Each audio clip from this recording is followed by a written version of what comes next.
तो हमने अभी तक जो है वो इक्वेशन ये देखी है, which is the equation 6.7, this is the sorry 6.8। 6.8 जो है that give you the definition of the Lie derivative. Lie derivative, इसकी कुछ प्रॉपर्टीज हैं जिनको अब हम देखेंगे। ये दरमियान वाली चीजें इनको आप छोड़ दें, डायरेक्ट हम यहाँ पर जाएंगे। यहाँ पे इसने लिखा हुआ है we end the section by collecting together some important properties of Lie differentiation, यानी इसको आप टाइटल दे सकते हैं प्रॉपर्टीज ऑफ ली डेरिवेटिव। तो पहली प्रॉपर्टी, इट इज लीनियर। आपको पता है किसी चीज का लीनियर होने का मतलब क्या होता है कि अगर दो चीजों को इकट्ठा आप ऑपरेट करवाएं तो वो अलग अलग ऑपरेट होकर भी सेम रिजल्ट दें। यानी दो वेक्टर्स को इकट्ठा लेकर उनका डेरिवेटिव ले लें, या उन वेक्टर्स का अलग अलग डेरिवेटिव लेकर उनको इकट्ठा कर लें। यानी या पहले आप डेरिवेटिव ले लें, पहले आप ऐड कर लें और फिर डेरिवेटिव ले लें, या पहले डेरिवेटिव लेकर फिर ऐड कर लें। तो इस प्रॉपर्टी को हम लीनियरिटी कहते हैं। ये आपने अलजेब्रा, लीनियर अलजेब्रा जगह जगह पे देखा होगा, क्वांटम मैकेनिक्स में भी, क्लासिकल मैकेनिक्स में भी, एक्सेट्रा।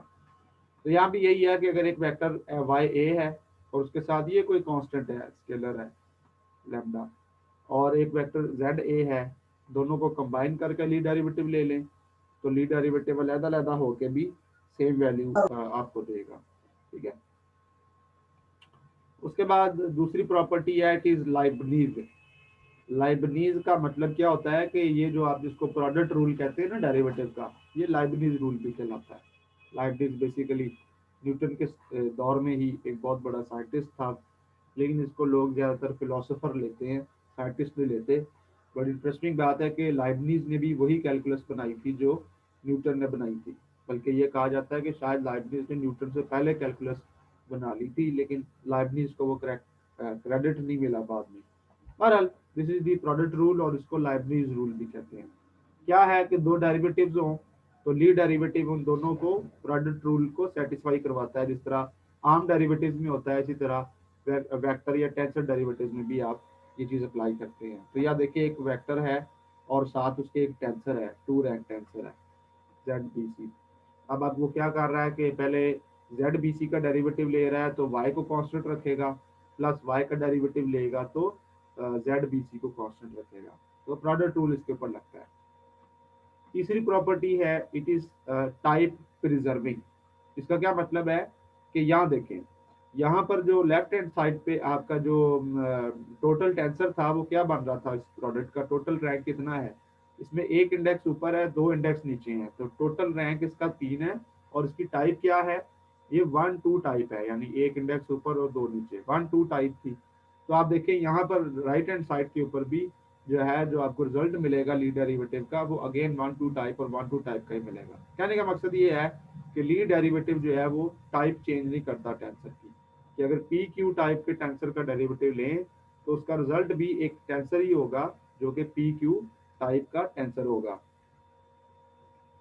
अच्छा, उसके बाद फोर्थ प्रॉपर्टी कम्यूटेशन प्रॉपर्टी है कि ये कॉन्ट्रैक्शन के साथ कम्यूट करता है। कॉन्ट्रैक्शन के साथ कम्यूट करता है क्या मतलब है कि अगर एक टेंसर है mix tensor P A B और उसका आप ली डेरिवेटिव लेते हैं, और ये डेल्टा का मतलब आप कॉन्ट्रैक्शन को डिफाइन करने का तरीका है।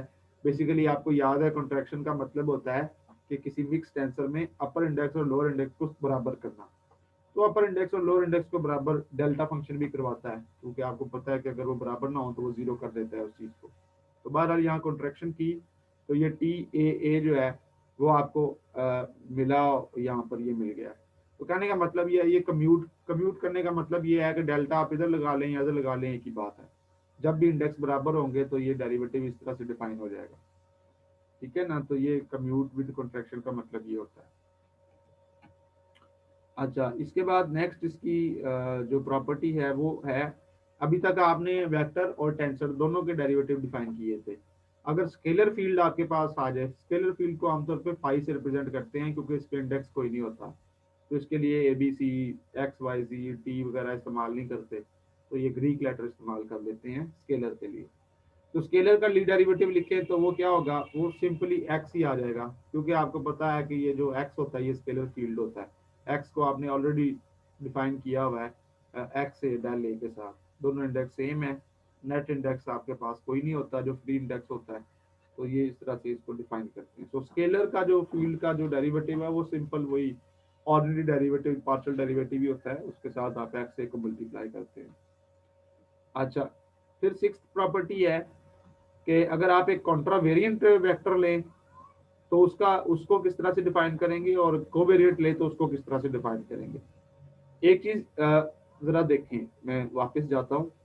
जब आपने यहाँ डेरिवेटिव डिफाइन किया था ना 6.8 के अंदर, ये वाली चीज जो थी दिस वन, तो आप देखिए यहाँ पर, अब इसको थोड़ा सा इसकी स्ट्रक्चर को मैं बात कर रहा हूँ क्योंकि वो जरा आसान नहीं हो जाएगी आपको याद करने में भी, कि अगर आपके पास एक टेंसर है और दोनों इंडेक्स ऊपर हैं ए और बी, तो आप क्या करते हैं, सबसे पहले आप ये करते हैं एक्स से स्टार्ट करते हैं, यानी टोटल एक्स जो है वेक्टर फील्ड जो इंडेक्स फ्री फील्ड होता है, जिसको आप एक्स सी डेल सी लिख सकते हैं, डिफरेंट इंडेक्स इस्तेमाल करना होता है।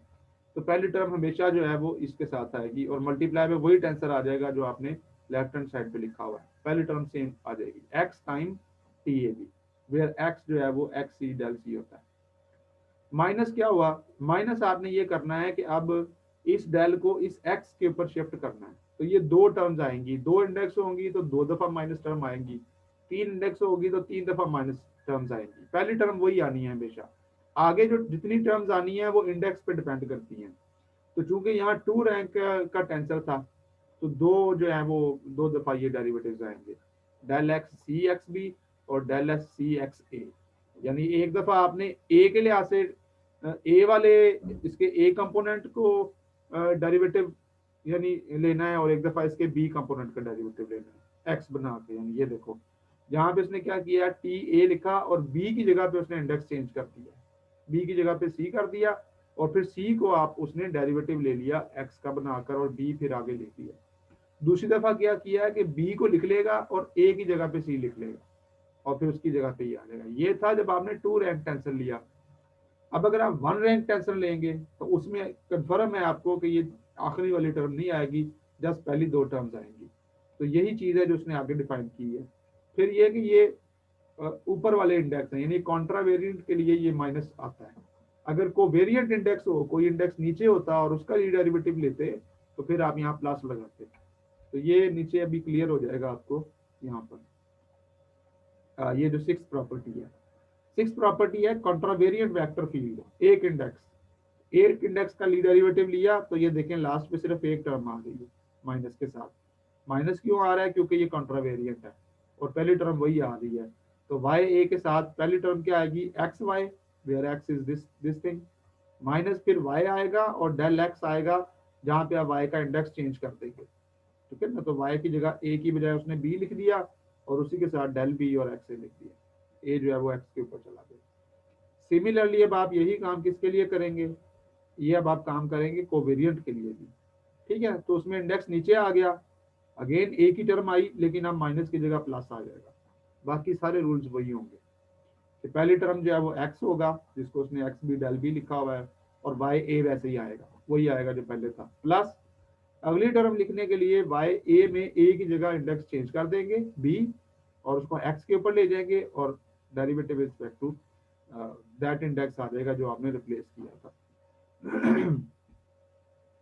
ये आपने डिफाइन कर लिया टू रैंक टेंसर भी और कॉन्ट्रावेरिएंट भी कोवेरिएंट भी। अब जनरल टेंसर अगर आपके पास हो जिसमें बहुत सारे इंडेक्स हों, तो उसके लिए इन जनरल आप फाइनली इस तरह से लिख सकते हैं।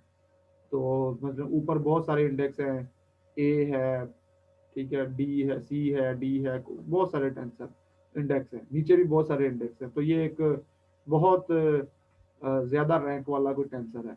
तो इसका डेरिवेटिव भी लिखना हो तो आप क्या करेंगे, पहली टर्म वही आएगी एक्स के साथ सेम वेक्टर या सेम टेंसर, फिर माइनस आपने एक एक इंडेक्स चेंज करते जाना हो, तो ए को चेंज करके सी लिखा, बी वैसे ही है, और सी के लिहाज से फिर डेरिवेटिव लिया। फिर अगली दफा आपने बी की जगह सी लिखा, ए वैसे ही है, और फिर सी के लिहाज से बी के लिहाज से डेरिवेटिव ले लिया।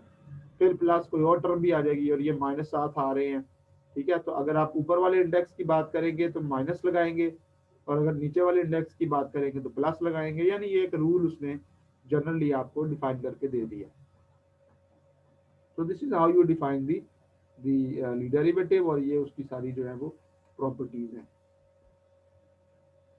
अच्छा, इसके बाद फिर अगला जो टॉपिक है that is related to this Christoffel symbol. तो आई थिंक इसको हम फिर नेक्स्ट के लिए कर लेते हैं।